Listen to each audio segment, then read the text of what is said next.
இந்த சமையல் எரிவாயு தட்டுப்பாடு என்பது தமிழ்நாட்டில் மட்டுமல்ல, இந்தியாவில் மட்டுமல்ல, வளைகுடா நாடுகளை நம்பி இருக்கக்கூடிய அத்தனை உலக நாடுகளுக்கும் பாதிப்பை ஏற்படுத்தி இருக்கிறது. இந்த பாதிப்புக்கு யார் காரணம்? அமெரிக்க ஏகாதிபத்தியமும் இஸ்ரேலிய நாடும் தான். இன்றைக்கு ஈரான் மீது ஏவுகணைகளை வீசி கொடூரமான அடக்குமுறைகளை ஏவி வருகிறது.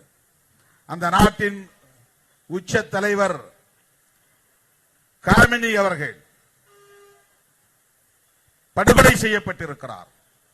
ஒரு நாட்டின் உச்ச தலைவரையே குறிவைத்து படுகொலை செய்திருக்கிறது ஏகாதிபத்திய நாடுகள். அவருடைய குடும்பத்தையே அழித்திருக்கிறார்கள்.